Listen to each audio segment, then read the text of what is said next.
And welcome back to Daily Wrap. Let's read some of your viewer comments. First up, we have a comment about DNC Chair Debbie Wasserman Schultz being accused of being in bed with Hillary Clinton. Whoa, who wrote that? To ensure her victory. Ronald says, quote, "There is no doubt the DNC is doing everything they can to elect Hillary. The Big Tent Party is looking like a joke right now, not being very open to other party members." No argument from the liberal here. No argument from me. I agree with you completely. You're up.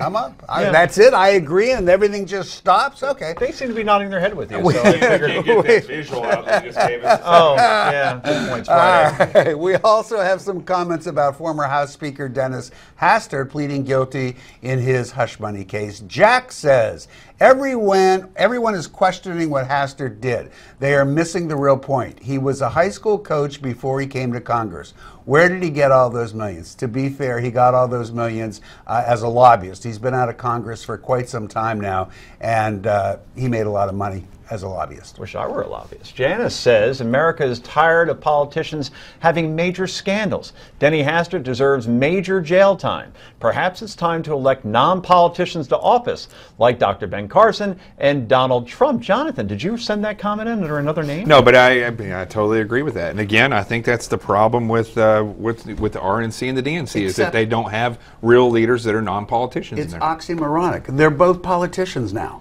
I'm sorry. Yeah, now their job is to be politicians, but they're not by trade politicians. You know, somebody like Marco Rubio has been a politician since he got out of college. No, he went to law school. He couldn't have been a politician. Yeah, he trained to be a politician in law school, exactly. It's tough, though, because to be a successful politician, you need all the skills that the American people will find repugnant. Right. So that's a problem. And in Dennis Hastert's case, to the issue, this issue in particular is there's obviously something wrong.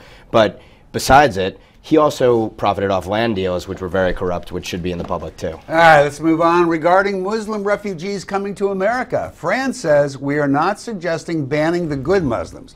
We're talking about the ones who say they are going to reform or kill us and take all that we own. ISIS has told us as much. Come to America and blend like we all did. If people don't like it here, go back to your own country, whoever you are. Lon says it's not racism to recognize that Islam does not recognize separation of church and state. That is cause for concern no matter what the religion. And Brad says not all Muslims are evil, but when was the last time the Amish flew airplanes into buildings? As Bill Maher says, it's time to stop the excuses for Muslims who want to live in the 7th century. Let's talk about that for a moment, shall we? Look, I mean, I take all the points that people are saying here. I guess the only point I was making last night and would still make, you don't know, I'm not going to say good ones and bad ones. That bothers me a bit, good people or bad people. There are good people and bad people everywhere. I do agree that when people come from regions of the world where there is a history of terrorism and training for terrorism, check them out upside down. I'm okay with that. Awesome. But you cannot just ignore people who have been bombed out of their neighborhoods, bombed out of their homes, have little children, and need a place to go. Ben, we're talking about a video that we played 2 nights ago about refugees just basically being dropped into communities across the country. And I guess my question is, and I don't even know if you know the answer to this, but who decides what communities get these refugees? Because I just moved to the suburbs recently. I live in a 1-bedroom apartment in Hoboken for God knows how long.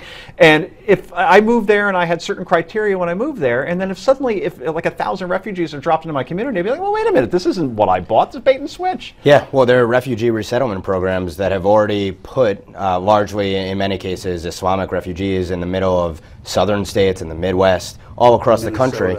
Yeah, and the fact of the matter is that the first question should be, is it in the national interest to bring over these people? I understand when you have a refugee crisis, you have people who are being persecuted for their religion. Christians especially, I think, should probably get priority in this case because we don't know how to vet the people that the American government's talking about bringing in. Jonathan, last word. I just want to say this one thing.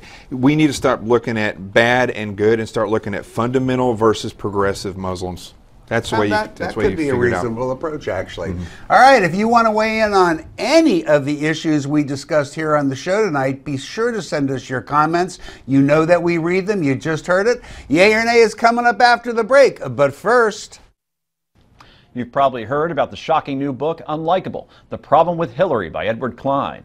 Unlikable has already skyrocketed to the top of the bestseller list. It's probably the most powerful expose on Hillary ever written. Author Edward Klein has also written the #1 New York Times bestsellers The Amateur and Blood Feud. And now in Unlikable, Klein offers a stunning, powerful expose of Hillary Clinton and her floundering race for the White House. With unprecedented access, Klein meticulously recreates conversations and details of Hillary Clinton's behind-the-scenes plotting.